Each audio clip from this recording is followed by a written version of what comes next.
How to Beat the Bully Without Really Trying by Scott Starkey, Chapter 4, My New Reputation. I couldn't believe my luck. The bully hadn't pounded me, I had gotten credit for knocking him out, and I had escaped without a major punishment. Back in class, the kids all looked excited and smiled at me. Rishi yelled, "Rodney Balboa," and I raised my arms like the champ. "Silence, Rishi," hollered Mrs. Lutzkraut, smacking her hand down on top of her desk. "And you, sit down." She jumped up from her chair and was in front of my desk with her finger pointing at my nose. "I have taught many years," she began. For a second, my mouth started to say, "That's obvious," but I managed to clamp it shut. She continued, "And in all my years, I have never had anyone behave so badly, act so rudely, and care so little as you. You managed to do this all in one day. You can join me for recess this week and the next, and I promise you, your parents will know all about your behavior when I phone them later. Do you understand?" "Yes." She was breathing hard and staring at me. Eventually, she returned to her desk and I exhaled.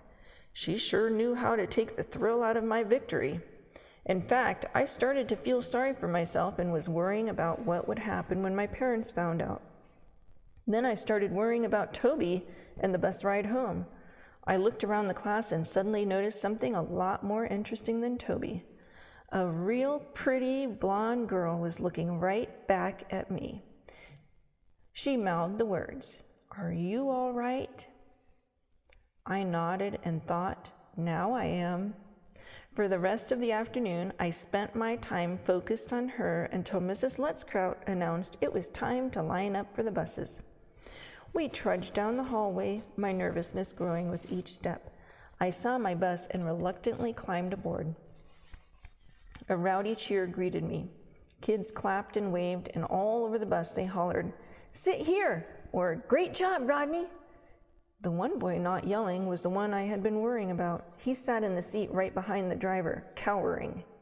Any closer and he'd be sitting in the driver's lap. I smiled to myself. Without Josh, Toby wasn't a danger. I would later find out I was wrong about that, but for now he was on his best behavior. I made my way to the back of the bus where Rishi motioned for me to join him. "I have taken the liberty of reserving the preferred back seat for you, sir," he said, acting like a snooty waiter. He snapped his fingers. "Slim, wipe it down." Like a busboy, Slim jumped up and wiped the seat with his backpack. "The previous customer who occupied this seat," he explained, "was met by an unfortunate accident at recess and may never sniff again. I hope you have better luck. Can I get you something to drink?" "Yeah, root beers all around," I joked. Rishi laughed and sat down. We happily discussed the fight and made fun of Toby sniveling in the front. I looked around the bus and realized what a difference a day makes. Unfortunately, I knew I wouldn't be enjoying such a great welcome once back at home, thanks to Mrs. Lutzkraut. When I got there, however, my mom greeted me with a big smile, asking, "So, how was your first day of school?" Fine, I guess. I couldn't believe it. Maybe Mrs. Lutzkraut wasn't all that bad. Maybe she just pretended to act mean in front of the class. "And how was your teacher?" my mom asked. Bring. The phone interrupted her. She picked up the receiver and I cringed. "Hello," she said. "Yes, hi, how are you?" "Oh, really? Well, I can't believe he'd taken to the hospital." "Yes, I understand it's very serious." "I understand. I am very sorry about this. We'll certainly talk to him." "Yes, we'll punish him too." "Yes, severely." "Yes, okay. I'll talk to you soon. Sorry. Okay. Bye." And with that, she hung up. My mom held her chest for a second.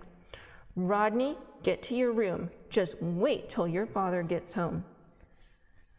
About an hour later, I heard him walk in. In less than a minute, I was being summoned downstairs. Sitting in front of both my parents, I was asked to explain what had happened, which I did, leaving out the baseball. "So you punched him in the nose," my dad asked. Yes. He had his friend with him? Yes, I replied again. So you're saying you took on 2 bullies and you knocked one out?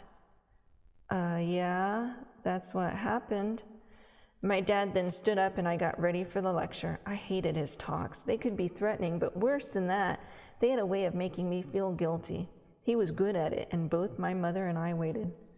Strangely, he didn't say anything. He started throwing imaginary punches in the air.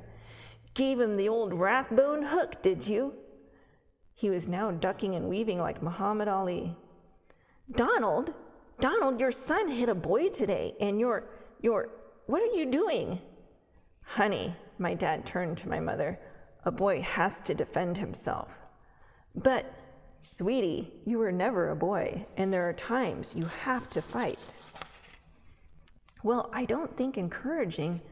Honey bunny, no one's encouraging anything. He defended himself, and that is what a boy sometimes has to do. Maybe he should take boxing lessons. He may be a real talent. Absolutely not, my mother ended it, and a good thing too. I doubted my real right hook could knock out a pigeon. My parents left me in the den. My smile faded when my sister Penny walked in. You want to fight? She asked. Yes, I said. She gave me a look that made me uneasy. How did that happen? She asked. I thought you were scared of everyone. Last year, didn't that 2nd grader chase you all the way home? I remembered the nasty 2nd grader with a shiver. How was I to know he was holding a lollipop and not a club? Of course, I wasn't about to admit that to Penny, who was only 8 but too smart for my own good. No, that was a race, which I won, I might add. She rolled her eyes. Isn't it your bedtime? I asked, shoving her out of the den. Later that night, I lay in bed staring at the ceiling with my head resting on my hands. I thought about the day. It was awesome. Overall, things couldn't be better. I would soon find out, however, that it's harder to maintain an excellent reputation than it is to get one.